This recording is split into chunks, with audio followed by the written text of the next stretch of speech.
નમસ્કાર મિત્રો, ગુજરાતના રાજકારણના સૌથી મોટા સમાચાર. ગુજરાતના રાજકારણમાં થવા જઈ રહી છે મોટી ઉથલપાથલ.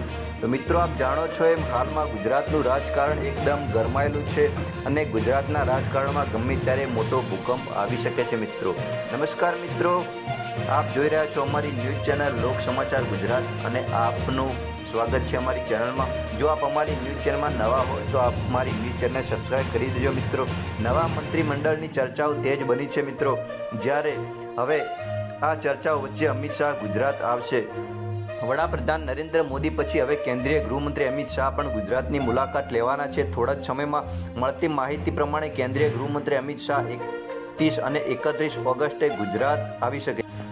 તો મિત્રો, આપ જાણો છો એમ ગુજરાતમાં રાજકારણમાં લઈને અનેક ચર્ચાઓ તેજ થઈ રહી છે. ખાસ કરીને રાજ્યના મંત્રીમંડળમાં સંભવિત ફેરફાર અને ગુજરાત પ્રદેશ પ્રમુખની નિમણૂકને લઈને અનેક ચર્ચાઓએ વેગ મળ્યો છે કે ગુજરાતમાં અનેક નેતાઓ બદલાઈ શકે છે, અનેક મંત્રીઓ બદલાઈ શકે છે. ખાસ કરીને પ્રદેશ પ્રમુખ પણ બદલાઈ શકે છે અને મુખ્યમંત્રી પણ બદલાઈ શકે છે. આવી ચર્ચાઓ ગુજરાતમાં થોડા સમયમાં તેજ બની છે અને લોકો એ જાણવા આતુર છે કે ગુજરાત ભાજપમાં શું થઈ રહ્યું છે.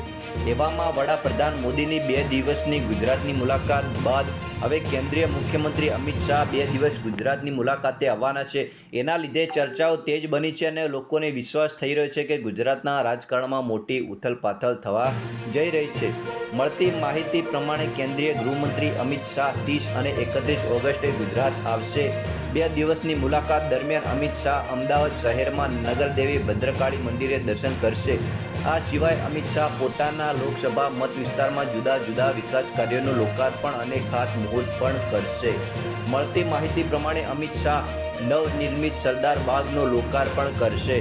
કેન્દ્રીય મંત્રી જુદા જુદા આરોગ્ય હેલ્થ સેન્ટરની પણ મુલાકાત લેશે. ઉપરાંત ગાંધીનગરમાં આવેલા જૈન આચાર્ય પ્રેક્ષા વિશ્વ ભારતીના દર્શને પણ જશે. ઉલ્લેખનીય છે કે રાજ્યના મંત્રીમંડળમાં સંભવિત ફેરફાર અને ગુજરાત પ્રદેશ પ્રમુખની નિમણૂકને લઈને રાજકારણ ગરમાયેલું પડ્યું છે. ત્યારે રાજકોટ પશ્ચિમના ધારાસભ્ય ડોક્ટર હર્ષિતા શાહે જણાવ્યું કે સોમવારે CR પાટીલ સાહેબ અમારી સાથે બેઠક કરી હતી. તેમણે અમને સારા સમાચાર અંગે જાણકારી આપી છે. તેમણે કહ્યું કે મંત્રીમંડળના ફેરફાર અંગે CR પાટીલ ટૂંક સમયમાં જાહેરાત કરશે. જોકે મંત્રીમંડળમાં પોતાનું સ્થાન કે ભવિષ્ય વિશે ડોક્ટર હર્ષિતા શાહે કોઈ સ્પષ્ટતા કરવાનું ટાળ્યું હતું. તો જૂથવાદના આક્ષેપો થઈ રહ્યા છે તેના પર ઉદય કાનગડનો ઇનકાર કરાયો છે. આ તરફ મંત્રીમંડળના ફેરફારને લઈને જુદા જુદા વિસ્તારોમાંથી વિવિધ ચર્ચાઓ ઉઠી રહી છે, જેમાં જૂથવાદની અટકળો પણ સામેલ છે. જોકે ધારાસભ્ય ઉદય કાનગડે આ પ્રકારની વાતોને પૂરજોશમાં નકારી હતી. મંત્રીમંડળના ફેરફાર અંગે સ્પષ્ટતા કરતા ધારાસભ્ય ઉદય કાનગડે કહ્યું કે આ પ્રકારનો નિર્ણય પ્રદેશ મંડળ દ્વારા લેવામાં આવે છે અને ધારાસભ્ય તરીકે વિષય પર બોલવું મારાથી યોગ્ય નથી. તેમણે જણાવ્યું કે જૂથવાદ નથી. અરવિંદભાઈ રૈયાણી પણ ધારાસભ્ય અને મંત્રી રહ્યા છે. બનતું હોય કે પોતાના મત વિસ્તારમાં ગણપતિ સ્થાપનના કાર્યક્રમમાં લાભ લેવાનો મોકો મળ્યો ન હોય.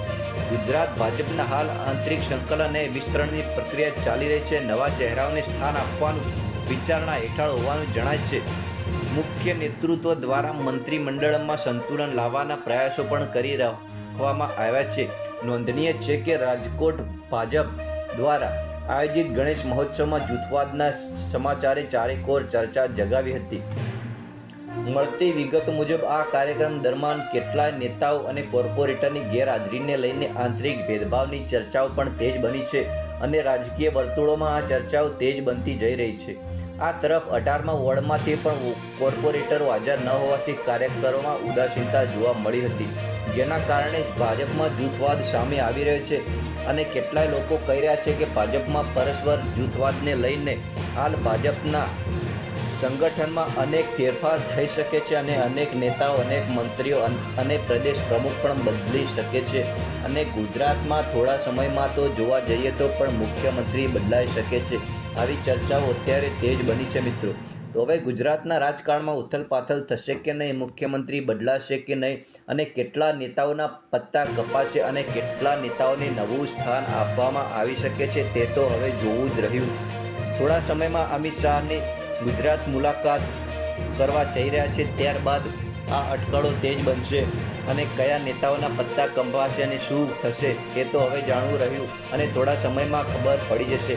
મિત્રો, ગુજરાત રાજકારણને લગતા આવા અગત્યના સમાચાર જોવા માટે અને ગુજરાતની પળે પળની અપડેટ જાણવા માટે અમારી ન્યૂઝ ચેનલ સાથે જોડાયેલા રહો. જો તમે હજી સુધી અમારી ન્યૂઝ ચેનલ સબસ્ક્રાઇબ ના કરી હોય તો સબસ્ક્રાઇબ કરો અને વિડીયો ગમ્યો હોય તો તમારા મિત્રો સાથે પણ શેર કરો.